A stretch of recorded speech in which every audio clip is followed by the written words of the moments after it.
familia de América TV, noche de martes, noche de silla caliente. Y hoy tenemos una silla caliente muy, pero muy especial. Hoy tenemos la visita de un verdadero luchador por la libertad de Cuba. 18 años preso. Yo les recomiendo a ustedes que no se pierdan ni un solo detalle de esta entrevista porque vamos a destapar muchas cosas que no se conocen, sobre todo en nuestro país, en Cuba. La bienvenida es para Jorge Luis García Pérez Antúnez. Gracias. Muy buenas noches.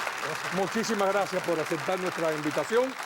¿Estás listo para responder todo? Aquí pueden haber preguntas de todo tipo. ¿Ok? De todo tipo, ¿no? De todo tipo, preguntas muy serias, incluso quizás alguna que otra persona cometa algún desliz en la noche de hoy. ¿Y él puede hacer cualquier pregunta también? ¿Él puede preguntar lo que... sí, él es el único que está fuera de guión, desgraciadamente. Me tienes erizado de que... Estamos en A ver, la primera persona, ¿quién es? Por aquí. Roxy. A los 9 años gritaste abajo Fidel en un juego de niños. ¿Cómo surgió esta rebeldía tuya? Me erizo, lo investigan todo. Mira, yo quiero ser sincero, yo no quiero ahora hacerme el opositor desde los 9 años ni haber nacido anticomunista. Porque recuerda que yo soy de una generación que fue adoctrinada en esa mentalidad del régimen castrista. Pero en efecto, yo vivía en la calle Tercera al Oeste, entre Primera y Segunda del Norte, en Placeta, y el patio de mi casa colindaba con la unidad policial. Pero parece que mi propia crianza allí, viendo los abusos de los presos gritando ante las golpizas, las ofensas de los guardias, incluso los gritos de abajo Fidel y todas esas cosas, parece que eso estaba en mi inconsciente. Y un día estoy yo en el patio de la casa y no sé por qué comencé a gritar abajo Fidel. Tenía unos 9 añitos y no era ese tipo de muchacho de ahora, ¿no? Que con mucha chispa, sino era un muchacho más bien de casa, ¿no? Y bueno, imagínate, la policía fue a buscarme, pero no tuvo que pasar mucho trabajo, eso sí, se montó en el motor y llegó y tocó a mi puerta y salió mi mamá asustada y yo más todavía, imagínate. Y me llevaron allí, me sometieron a un interrogatorio con esa edad. Me trataron de insinuar que aquí me había presionado a que lo dijera. Yo le dije que nadie, en efecto, nadie me había presionado. Y aquello marcó mi vida e incluso yo nunca lo he contado por temor a que la gente piense en que uno está inventando, ¿no? Entonces, bueno, un día mi padre, en paz descanse, lo hizo ante una entrevista a la prensa y mi madre luego también.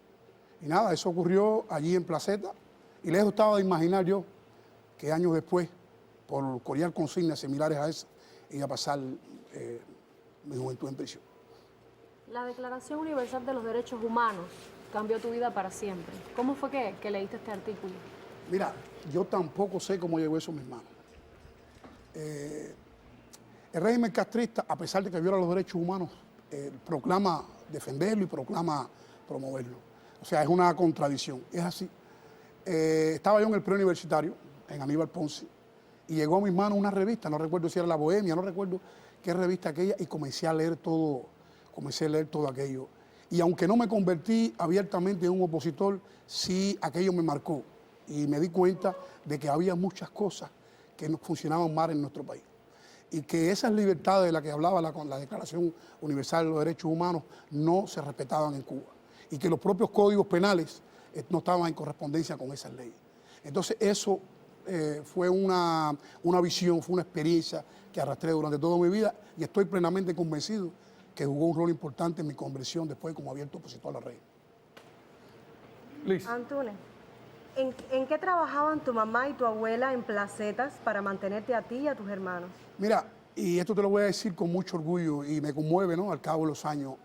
Mi abuela, Carmen Pérez, y mi mamá, Alejandra García Pérez, nos criaron a nosotros lavando, planchando, para todo un barrio, para toda una vecindad.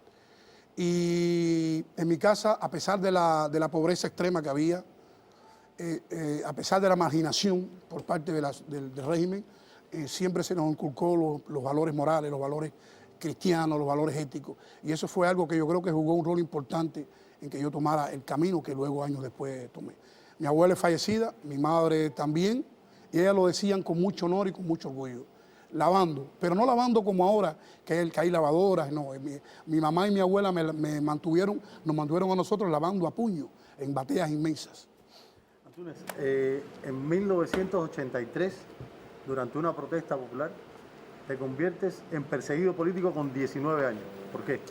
Mira, en el año 83 o 84, después de los sucesos de Granada, mira, yo siempre fui, bueno, ya no soy tan joven, no sé, Carlos, ¿qué pensará eso? Yo siempre fui alguien quieto, siempre tuve esas inclinaciones políticas, siempre me cuestionaba ciertas cosas, incluso yo fui contestatario hasta mi propia casa. Yo recuerdo, y a veces lo digo hasta con dolor, cuando mis padres me pegaban, yo a veces dejaba de comer, tenía ese sentimiento de rebeldía. Entonces yo siempre estaba cuestionándome una cosa y cuestionándome otra. Estaba en la plaza 20 aniversario del municipio de Placeta y habían ocurrido los sucesos de Granada y estábamos en una conversación porque los jóvenes que también andaba yo con ellos, que andábamos un grupo, también éramos iguales, siempre estábamos hablando de política, los temas propios de los cubanos. Entonces yo allí en una conversación le digo a ellos que el responsable de los muertos cubanos en Granada era Fidel Castro. Porque si Fidel Castro decía que el personal que ahí había era civil, debió haberlo retirado a tiempo. Y que él utilizó esos muertos para exacerbar el sentimiento ese antinorteamericano que es propio, que es política de ellos. Entonces, bueno, en esa oportunidad, afortunada y milagrosamente no fui sancionado, pero sí fui llevado a la policía política en Santa Clara, a la carretera Camaguaní, amenazado, hostigado. Se me levantó un acta de advertencia y se me hizo la famosa tarjeta verde, donde a partir de ahí comenzó contra mi persona todo una política de persecución. Cada vez que aparecía un cartel o aparecía cualquiera, me buscaban, me hacían pruebas de alquilares, en fin, me sentía como un verdadero perseguido político, sin ser realmente un opositor abierto. Néstor. Unos años más tarde de eso, los 90, para ser exacto, en la plaza 20 aniversario, te detienen, te dan una golpiza y ahí comienza tu larga condena. ¿Cuál fue el motivo de ese arresto? Ese día estaba yo en esa plaza, en esa dichosa plaza 20 aniversario. Y cuando digo plaza, imagínense ustedes, en Cuba existe la mal llamada Plaza de la Revolución, que es la plaza cívica, pero el régimen ha replicado esas plazas en todos los municipios. Todos los municipios de Cuba tienen una plaza. En el caso de Placeta se llama Plaza 20 Aniversario. Ese día, Raúl Castro, el general sin batalla, estaba dando un discurso, pronunciando un discurso de la ciudad de Santiago de Cuba, es decir, el llamamiento del cuarto Congreso del partido. En estos casos, al menos en aquellos tiempos, cuando había un acto político de esa magnitud y ponían en los altavoces de las plazas el discurso, se aglomeraba un alto número de personas allí, no porque les interesara el discurso de Raúl, sino más bien porque esperaban que terminara de hablar para que empezaran a vender la cerveza y empezara la orquesta a tocar. Y yo ya venía desde hacía un tiempo, ya estaba imbuido, muy entusiasmado con el proceso aquello de reformas políticas que estaban teniendo lugar en la Europa del Este. Ya la Europa del Este había abierto la frontera, ya la glasnost y la perestroika que estaban haciendo, y aunque todavía la Unión Soviética no se había desintegrado, sí había un proceso liberador. Y estaba muy entusiasmado con aquello. Y bueno, dije, bueno, ya esta es la mía y no resisto más. Ya no resisto más vivir la doble moral, ya no resisto más acatar ideologías que no son las mías. No sé lo que me va a pasar, pero lo voy a hacer. Me acerqué a la tribuna y allí comencé a corear consignas. ¿Cuáles consignas? Que el comunismo no servía, que hacía falta reformas y cambios como los que tienen lugar en la Europa del Este y la Europa Central, abajo la dictadura y demás. Y allí inmediatamente fui arrastrado. Recuerdo que tenía una camisa blanca de mangas largas.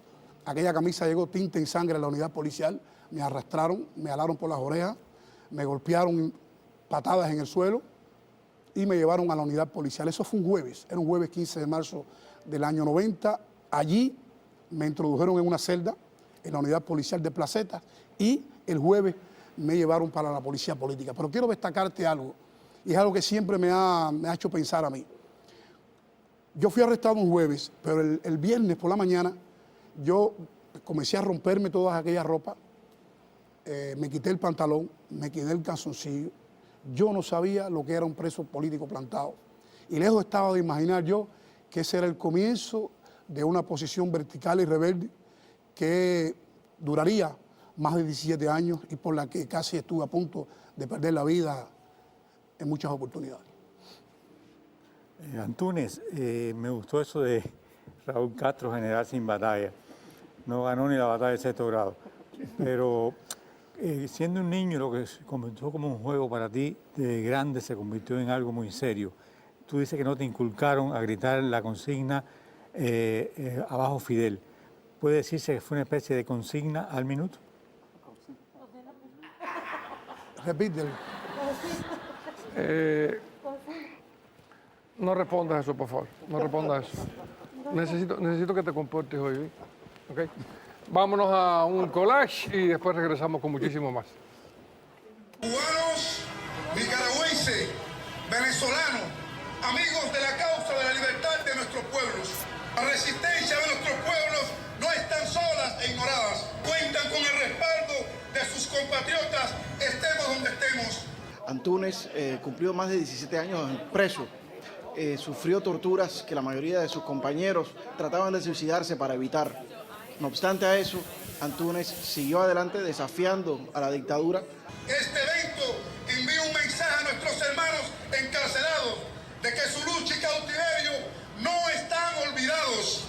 Y por otra parte, los activistas Jorge Luis García Pérez Antúnez y su esposa Iris se reunieron esta mañana en Miami con algunos de los legisladores más vinculados a la causa cubana. Todos los pasos y todas las medidas que tomó Barack Obama referente a Cuba, todos fueron complacencia con la dictadura. Lo que hicieron fue oxigenar la dictadura y debilitar la oposición.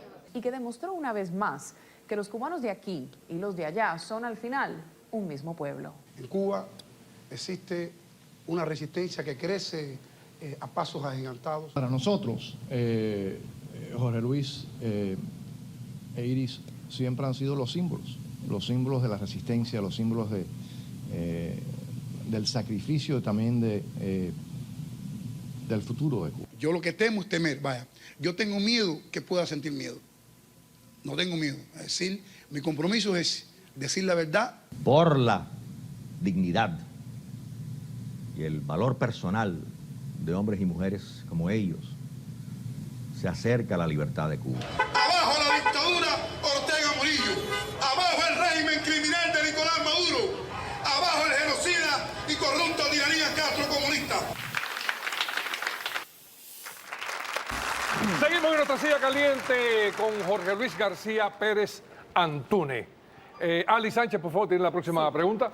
Alice. Te piden 6 años de cárcel por el delito de propaganda enemiga oral. ¿Cómo es que se te complica tu condena a 17 años y estás durante todo este tiempo preso? Sí, mira, en efecto, por corear esas consignas ahí en la plaza pública, soy instruido en el expediente número 6 y en la causa número 4, el delito de propaganda enemiga oral. Me piden 6 años y me sancionan a 7. ¿Qué sucede? En la prisión, en el año 92, ocurre un fenómeno, para mí fue lo más difícil y doloroso que le puede pasar a un ser humano. Mi madre enferma, yo estaba en la prisión Las Grimas en Placetas y la policía política utilizó la muerte de mi madre como un instrumento de represión. Entonces mi madre solamente estaba a unos kilómetros de mi vivienda, de la prisión donde me encontraba. Entonces yo solicité que me permitieran verla antes de morir. Ellos, sabiendo que ese era un derecho, lo hicieron todo lo posible para evitarlo e incluso llegaron a cuestionarme que si yo me acogía de alguna forma al plan de reeducación penal, desistía de mi posición de plantado, ellos cedían y me llevaban a mi casa a ver a mi madre. Yo obviamente no acepté y decido evadirme. En la evasión me involucro en varios actos de propaganda, de nuevo, distribución de propaganda, y me tratan de involucrar también en un supuesto acto de sabotaje, así como la propia evasión. Por estos hechos, o sea, como fui capturado, me asusan los perros, me golpean, infinito. y por estos hechos me sancionan ahora en la causa número 5 del año 1993 a 14 años más de privación de libertad. Es decir, sanción que cumplí de forma íntegra, completo. Porque yo quiero decir algo, es cierto, la dictadura fue bastante radical, bastante excesiva, bastante represiva conmigo.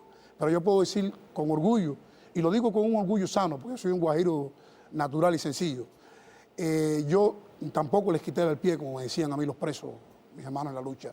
Yo fui intransigente y fui implacable con ellos. No hubo un día, no hubo una noche, no hubo un mes, no hubo una celebración que yo no tratara de siempre de hacer alguna protesta. Y las infinidades de huelgas de hambre que hice, en la defensa que salíamos por los presos comunes y políticos cuando eran golpeados, yo creo que dan fe de ello. Y mi cuerpo es una huella visible de un sinnúmero de estas torturas. Tengo en los glúteos mordidas de perro, heridas de golpe de machete, todo hecho por militares.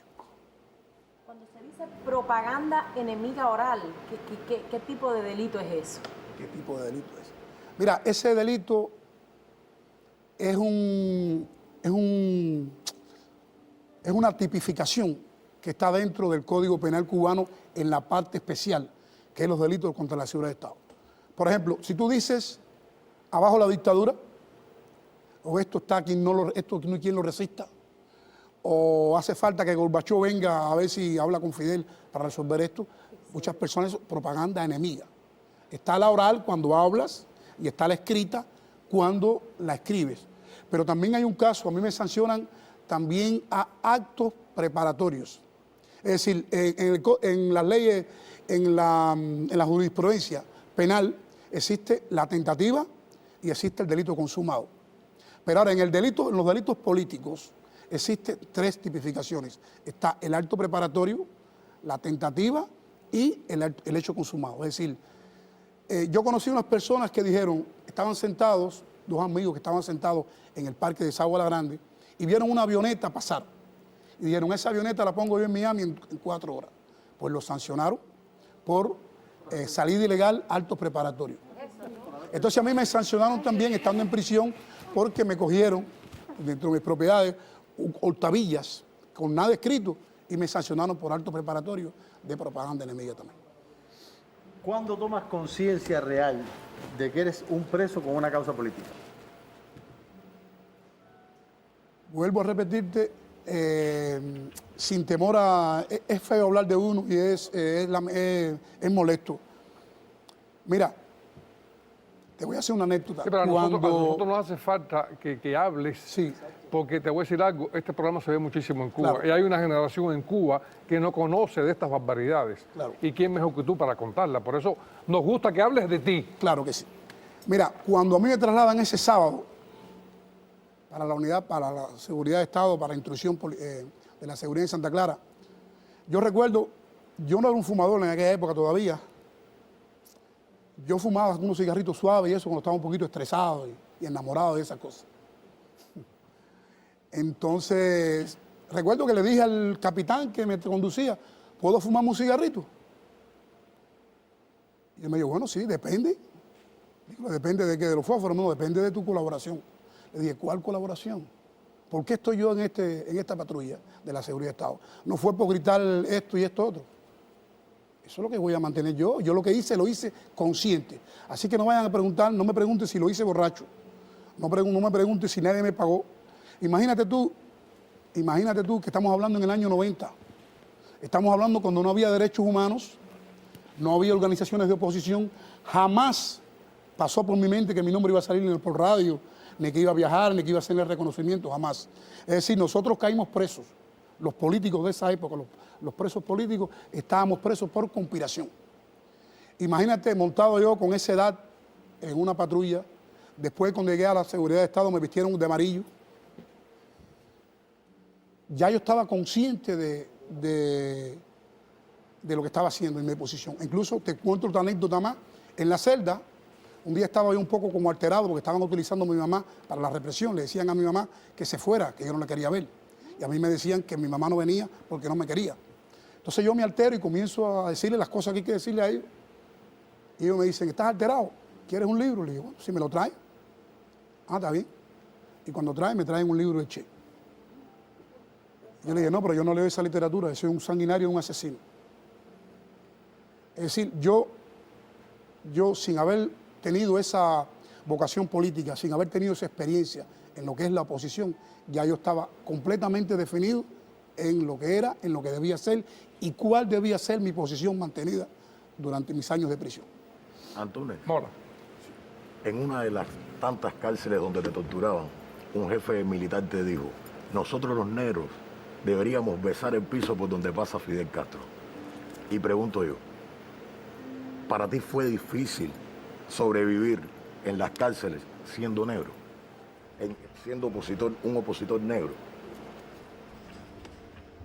Mira, nosotros los negros en Cuba nos inculcan esa mentalidad desde pequeños, que los negros, la revolución se hizo para los negros, que los negros solo son personas en el socialismo y demás. Yo recuerdo, yo estaba en huelga de hambre, yo me encontraba en ese momento en el centro de instrucción de Guantánamo. Estábamos haciendo una huelga de hambre, realizando una huelga de hambre cuando la visita del Papa Juan Pablo II. Y yo entro a la oficina aquella de interrogatorio y el hombre que este oficial era mucho más negro que yo. Ahora imagínate tú el color. Ahora imagínatelo tú.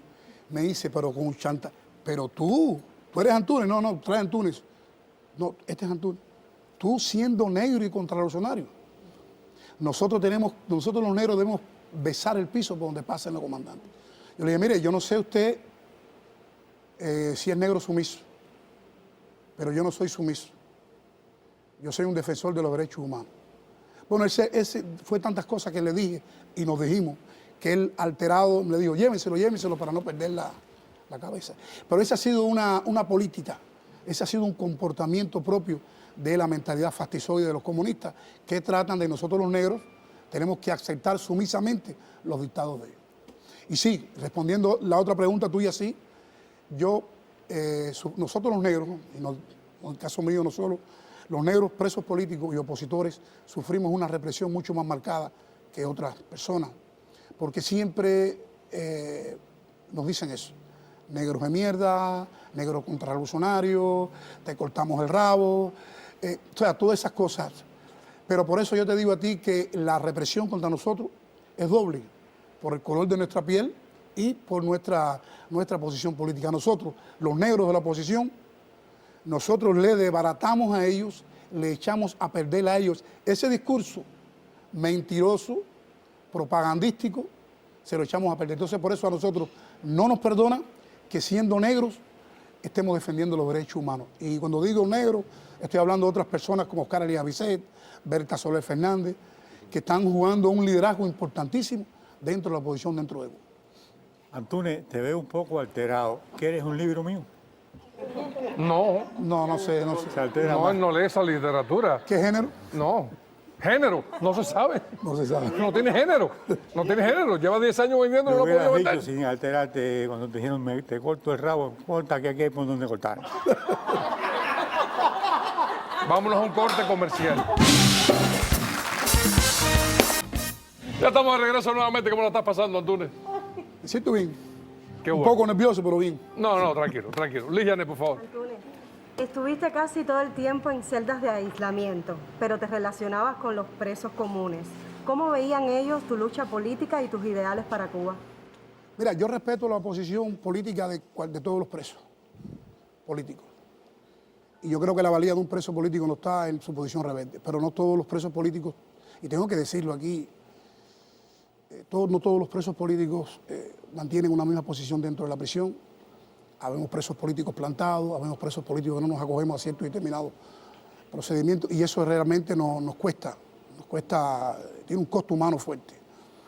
Los presos comunes, en mi caso, en lo personal, yo puedo decir así con una satisfacción, con un orgullo, con una emoción tremenda, que yo dejé muchos amigos dentro del presidio, presos comunes. Incluso te digo más, 13 días antes de liberarme de la prisión, estando en Kilo 7, y eso me emociona decirlo, prácticamente allí se formó casi un disturbio en la prisión, porque los presos decían, los destacamentos en Kilo 7 decían, se va Antúnez, se va el defensor de nuestros derechos. Y eso fue algo grande que me llevé de la prisión, ¿no? Porque ellos veían en nosotros los defensores de los derechos. Fue mucho el golpe que yo cogí por ellos. Fue mucha la ayuda solidaria de cualquier tipo que nosotros le brindamos. Y el preso común, a pesar de que muchas veces los instigaban contra nosotros.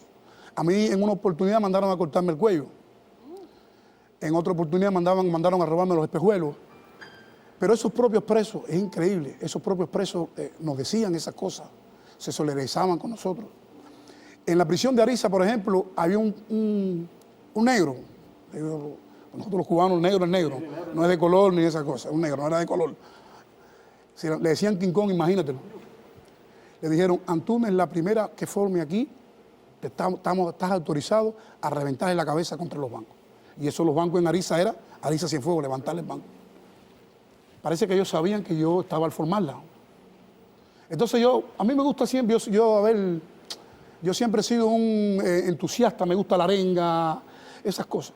Y un día me subo, estaban dando un almuerzo podrido, creo que era tenca y las moscas aquello, entonces tú no sabías si comer o no comer. Entonces yo me subo encima de los asientos del comedor y comienzo a arengar. Y recuerdo que el guardia se le fue aquello. King Kong, ¿y qué vas a hacer? Dice, nada.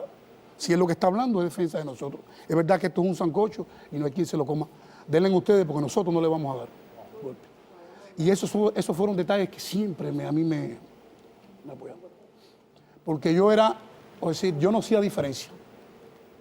Para mí un preso, fuera homosexual, fuera político, fuera común, contaba con mi respaldo, contaba con mi solidaridad. Un día, yo siempre, o nosotros siempre, cuando vemos que le están dando golpe a un preso, sentimos, gritamos, abusadores, asesinos, abajo Fidel, esas cosas, porque a ellos les duele abajo Fidel. Abajo Raúl no, abajo Fidel.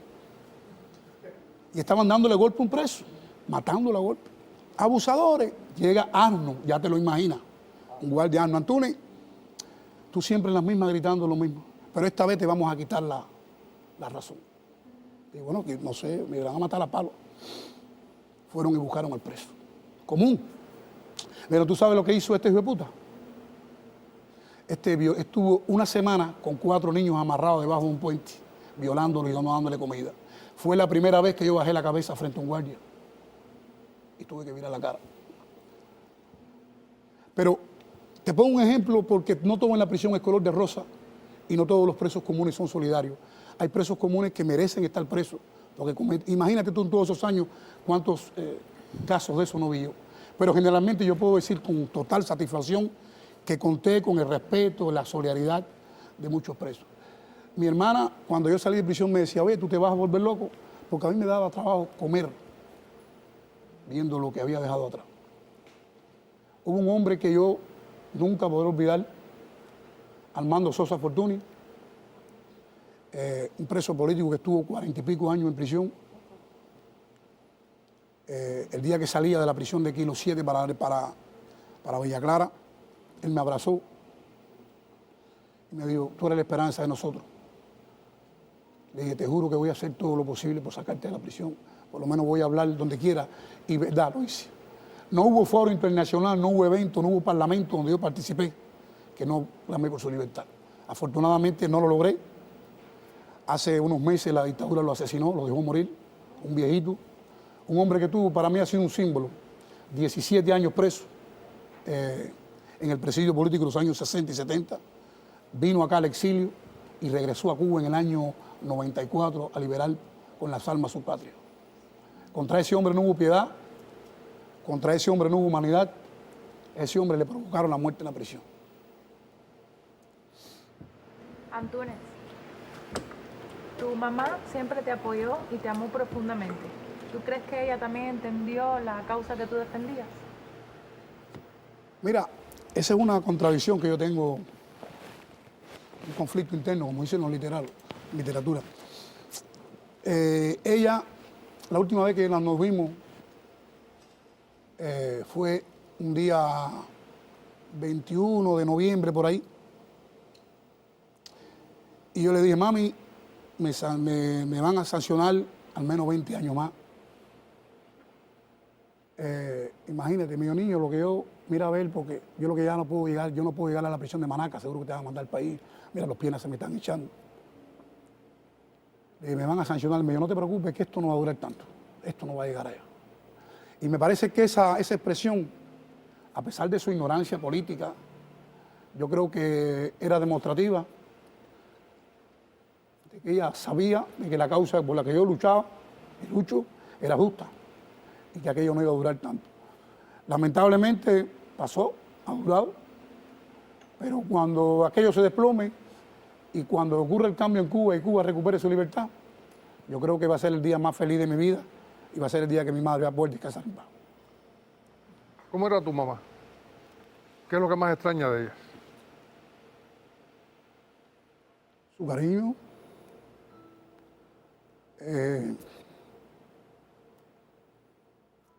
su comprensión. Ella no entendía mis ideas, pero ella sí me sacaba una denuncia de la prisión,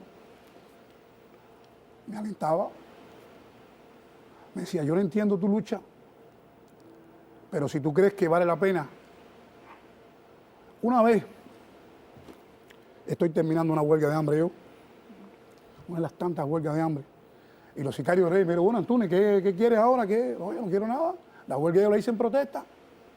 Ven acá y tú no quieres ver a tu mamá. Y dije, bueno, todos los hijos quieren ver a su madre. Y se fueron. Yo estaba flaquito como nunca me había visto. Porque a diferencia de nosotros los presos cubanos no tenemos fotos ni tenemos esas cosas y las fotos son clandestinas. Yo estaba flaquito. Tan flaquito que yo me cogí miedo. Yo era cabeza nada más. Entonces estaba acostado en una enfermería y yo estoy mirando para afuera de la prisión y veo que llega el carro de la seguridad de Estado. Y cuando veo, se baja mi mamá en Batecasa. Ellos interceptaron a mi mamá en la calle, mi mamá me va a la bodega y la trajeron a que me viera. Mi mamá me vio en aquellas condiciones a mí y me dijo, mira, yo no sé si eso vale la pena, yo no sé qué tú logras con eso, pero si tus ideas te dicen de que eso vale la pena, resiste con ella, que yo estoy dispuesto a pagar con el sufrimiento que haya que sufrir. Es decir, que a pesar de su ignorancia, a pesar de su desconocimiento, ella era una persona de principios, de convicciones muy profunda, una gente muy seria, le decía, no llores delante de los perros esto, no lloraba. No me traigas esto, no me traigas esto. Cuando yo estuve el año que era en calzoncillo, completico, en rebeldía total, ella una vez cometió un error, me mandó un papelito con el reeducador, le hice el reeducador, pero José Luis, no te voy a morir, no te voy a ver, ponte la ropa, que es todo. Y yo le dije, le mandé por otra vía, no vuelvas a hacer eso. ¿Entiendes? Porque utilizaban el sentimiento de mi madre. Sí, para derrumbarte psicológicamente. Para tratar de quebrarme. Claro. Como una oportunidad. Tú sabes lo que es un dolor de muela. Tú te imaginas lo que es un dolor de cordal en una celda. Ellos me decían que yo, para recibir la atención médica, tenía que ponerme la ropa. Y solo Dios sabe, porque no somos duros nada, somos seres humanos y todos tenemos debilidades. Solo Dios sabe cuánto yo lloraba solo en una celda sin que nadie me escuchara. Cuánto golpeaba con la cabeza a la reja, porque un dolor infernal de cabeza, de muela, para provocarme más dolor que el de la muela. Y nunca cedí. Ellos me decían, bueno, Antunes, dale, que al fin dale para que te saque la muela. Y yo lo más contento. Vístete, yo me vestía, pero me vestía con la ropa mía de plantado. Y me decía, no, pero así no. Ya cuando iba caminando. Y para atrás. Era noche. Fíjate si aquello fue difícil, que cuando me sacaron aquella muela, ya porque tuvieron que ceder, me daron el calzoncillo por todo. Yo ese día lloraba al dolor porque yo creía que todavía tenía la muela. Cuando me fueron a sacar la muela aquella, me dolió. Yo no chisté, porque con dolor no te la sacan. Y aquello fue terrible. Eso fueron más de un año durmiendo en una celda con gotera, los ratones pasando por encima, las cucarachas. Cosas que después me enteraba después del tiempo, que nos escupían la comida, que nos daban la comida escupida. Es decir, mira, Carlos, y siempre lo he dicho, cualquier testimonio, cualquier libro, cualquier documental, cualquier obra que se haga sobre una prisión y sobre todo sobre el presidio político en Cuba es poco a lo que es la realidad. Porque hay dolores que tú no puedes narrar. Tú sí puedes contar cuando te caen a palo, pero tú no puedes contar la rabia cuando te humillan, cuando te esconden el cadáver de un familiar tuyo en una morgue para que tú no puedas visitar muerto, como me lo hicieron a mí, cuando te echan perros, cuando te retiran el sufrimiento de una celda con el frío. Esas cosas, ese frío, el frío, ¿para qué decirte? Yo tengo un invierno crudo, uno de los más crudos del año 90, que yo recuerdo desnudo completamente en las huelgas de hambre, te quitan toda la ropa. Y yo recuerdo que hay un preso común, un asesino, pero un hombre de una solidaridad con nosotros, Enrique Hernández Tosca. Menos mal que recordé su nombre. Un hombre me decía Antúnez y me pasaba un pedacito de papel. Y yo con el papelito que él me tapaba, o si no lo ponía entre las nalgas del suelo para el frío. Y venía el guardia y me quitaba el papelito. Me regalaba, me prestaba un calzoncillo para la frialdad y me lo volvía a quitar. Esas cosas son inarrables, esa humillación. Hombres golpeando, hombres que se dicen hombres golpeando, te digo. Yo tuve la oportunidad, la desagradable oportunidad de ver cómo golpeaban a mi hermana, de ver cómo golpeaban a mi sobrina, delante de mí en una prisión. Y son muchas cosas que verdaderamente te marcan, pero sí te puedo asegurar que todos esos atropellos, todas esas vejaciones, lejos de amilanarte, de quebrarte, lo que te levantan y te hieren. ¿Por qué? Porque lo derrotas al adversario. Ellos tienen la fuerza, pero tu convicción, tus principios, y no solo políticos, sino tu propia hombría los derrota a ellos. Y ellos tienen que decir, verdad, que esta gente no son fáciles, esta gente son firmes. Antúnez, yo te quiero pedir un favor en nombre del equipo. Hay muchas historias que nosotros quisiéramos escuchar de ti. Ahora nos estamos enterando, y el pueblo de Cuba se está enterando de lo que son capaces esta gente cuando alguien piensa totalmente distinto a ellos. Yo quiero invitarte nuevamente y seguir conociendo más las historias de tu vida, la historia de tu familia y sobre todo la historia de las cosas que pasan en las cárceles cubanas, porque tú lo viviste en carne propia. Y ese mensaje y esas anécdotas y esa historia, ese testimonio tuyo, yo quiero que sea escuchado a los amigos televidentes. Quisiera invitarte a otro programa, si no te molesta. Muchas gracias. Seguir conversando contigo. Para mí es un placer y una necesidad programas como estos para darle a conocer al mundo la realidad que se vive dentro de Cuba y sobre todo en sus cárceles. Te agradezco muchísimo, mi hermano. Gracias. Te agradezco. Vámonos a un corte comercial. Wikipedia de Antúnez. Jorge Luis García Pérez Antúnez nació en Placetas el 10 de octubre de 1964. Antúnez comprendió que su anhelo de cursar la carrera de Derecho estaba tronchado y comenzó a trabajar como obrero de la construcción, machetero y agricultor, siendo expulsado en varios de esos empleos por expresar sus criterios políticos en contra de la dictadura cubana. Por esa época, Antúnez comenzó a ser vigilado por la seguridad del Estado y después de llevar 6 meses laborando en la central electronuclear de Juraguá, fue despedido por una investigación de sus antecedentes que lo clasificó como desafecto al proceso. A finales del 83, en la Plaza 20 Aniversario de Placetas, dijo en voz alta que el responsable de los cubanos muertos en Granada era Fidel Castro, siendo golpeado por agentes de la Policía Nacional Revolucionaria y conducido al Departamento de la Seguridad del Estado, donde recibió una carta de advertencia. Ninguno de estos actos represivos lograron frenar su voluntad de expresar sus ideas de desacuerdo con el régimen. Tanto así que el 15 de marzo de 1990 en la misma plaza gritó que el comunismo era un error y una utopía y que Cuba necesitaba reformas, siendo golpeado una vez más y acusado con el cargo de propaganda enemiga oral. Así comenzó la larga y valiente historia como preso político de Antúnez en las cárceles cubanas. En junio de ese mismo año, estando en una prisión de Villa Clara, recibió una petición fiscal de 6 años de cárcel, por lo que se declaró en una huelga de hambre que duró 21 días, siendo esta la primera de una larga serie de huelgas a las que ha recurrido en protesta a los abusos, maltratos, golpizas y todo tipo de daños físicos y psicológicos que ha sufrido en las cárceles cubanas. El 19 de febrero de 1990, 1991 se declara como preso plantado, negándose a vestir el uniforme carcelario y rechazando la llamada reeducación comunista.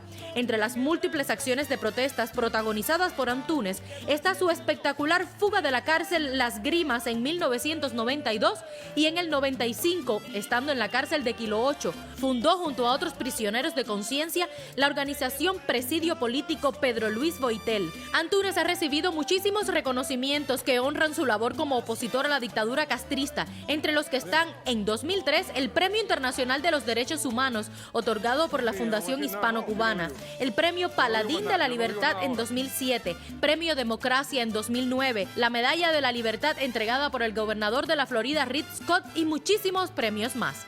Lo que no cabe duda es que Antúnez es un cubano valiente que se ha enfrentado a la dictadura cubana sin miedo y ha puesto en evidencia ante el mundo entero las atrocidades que a diario se cometen en ese país en contra de los que piensan diferente y quieren ver a una Cuba en democracia. Por esa razón y muchas más es que te agradecemos por todo lo que has luchado y ojalá tu sueño de ver a Cuba libre llegue muy pronto.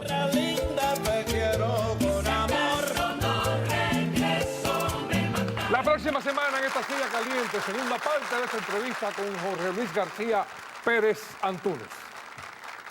Un opositor incansable que se ha enfrentado a la dictadura cubana. Ha luchado sin miedo contra el régimen castrista con el fin de ver algún día una Cuba libre. Antúnez en la silla caliente de TN3. El próximo martes a las 9 por América.